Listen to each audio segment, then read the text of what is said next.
ბათუმის სახელმწიფო უნივერსიტეტის სტუდენტებს დასაქმებას სასტუმრო ჰილტონ ბათუმის თავაზობს. ტურიზმის ფაკულტეტის სტუდენტებს ამ მიზნით სასტუმროს წარმომადგენლები შეხვდნენ. ქსელის გენერალურმა ხელმძღვანელმა ახალგაზრდებისთვის პრეზენტაცია სააქტო დარბაზში გამართა. სტიუარტ ნელსონმა მათ სასტუმროს მუშაობის სპეციფიკა გააცნო და იმ სტანდარტების შესახებ ესაუბრა, რომელთა დაკმაყოფილება მათ უნდა შეძლონ. დაინტერესებულმა სტუდენტებმა CV შესაბამის ელექტრონულ მისამართზე სამოტივაციო წერილთან ერთად უნდა გაგზავნონ.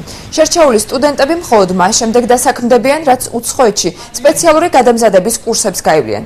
როგორც სასტუმროს წარმომადგენლობა აცხადებს, დასაქმების საშუალება 150-ზე მეტ ახალგაზრდას მიეცემა. ჰილტონ ბათუმი რიგით მესამე ბრენდია, რომელიც სამომავლოდ ბათუმის სახელმწიფო უნივერსიტეტის ტურიზმის ფაკულტეტთან ითანამშრომლებს. სასტუმრო ზაფხულის სეზონისთვის გაიხსნება. Students to come into the business. თქვენ უნივერსიტეტის დახმარებით გვინდა ვიპოვოთ 200-მდე თანამშრომელი, რომელიც ჩვენთან დასაქმდება. ღიმილის სტუმართმოყვარეობა, უცხოენების ცოდნის შეფასების მთავარი კრიტერიუმები იქნება. ჩვენ არავის ვთხოვთ სამუშაო გამოცდილებას, ყურადღებას ვაქცევთ ისეთ კადრებს, რომლებსაც ნამდვილად უნდათ ჩვენთან მუშაობა და ზუსტად იციან, რატომ უნდათ ამ საქმის კეთება. შერჩეულ ახალგაზრდებს ჩვენ თვითონ გადავამზადებთ. ჩვენი სტუდენტები ფლობენ მენეჯმენტის სისტემას, როგორიც არის ოპერა, ასევე რესტორნების მართვის სისტემას, მაიკროს.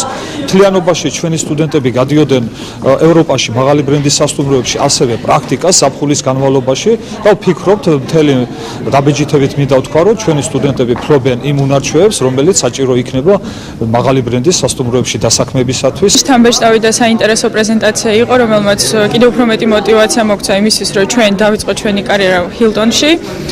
და ის ტრენინგები და ერთგვარი საერთაშორისო განათლება, რომელსაც იძლევა ეს სასტუმროების ქსელი, ძალიან დიდ გამოცდილებას მოგცემს, იმიტომ რომ ტურიზმის ფაკულტეტის სტუდენტებისთვის ეს ნომერი პირველია თავის კარიერაში.